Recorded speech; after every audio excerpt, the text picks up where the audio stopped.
how how strong is that bond with your wife, and are there areas of work the two of you need to do together?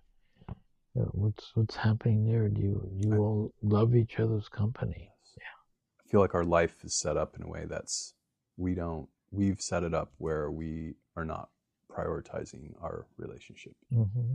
And yeah, I mean that hurts to say. I mean, because it has caused harm. It has caused us to be absent with each other, and I feel like underneath that, it's okay. It's okay. Just we need to. I feel like we need to create our life a little differently. Yeah. I'm glad to hear you say that, and to really be ready to work on that too.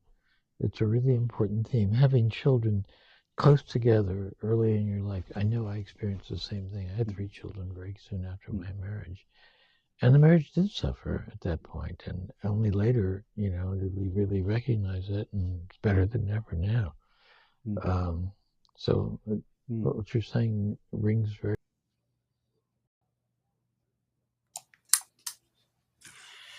So at the end, there was also mentioning about you, right? Sure. Yeah. Yes.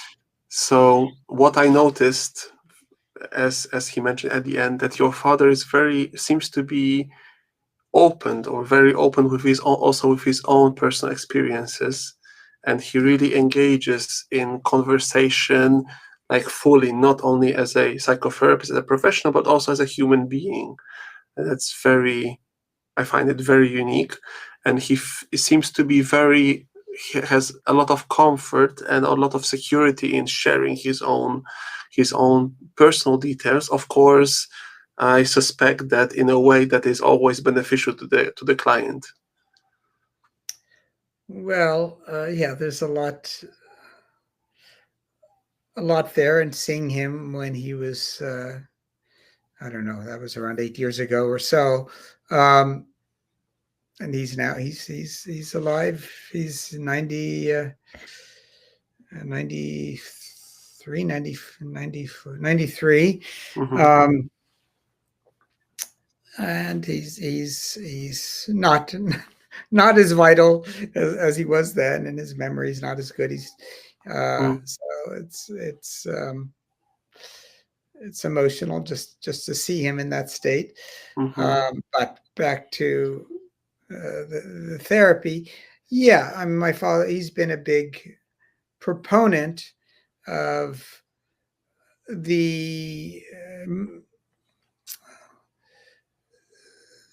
use, when appropriate, of self-disclosure, or maybe another way of saying that, he questions this stance that's so pervasive in therapy that we have to keep this professional distance. This goes all the way back, of course, to Freud and this idea of the blank screen, although from what we hear, Freud did not practice as a blank screen himself, but somehow that got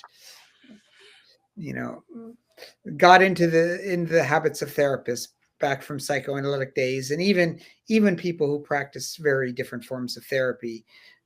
That seems to have pervaded this idea that we need to keep our distance. And now, of course, and so he's questioned that, like, what's the purpose of that?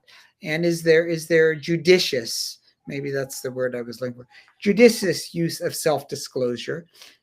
And most of his emphasis on that is of a different form than we saw here, which is working with the here and now in the client, exploring what's happening between the two of you, and sharing your reactions to the client in a way that can be therapeutic, that can shed light on the client's interpersonal world. So there are different forms.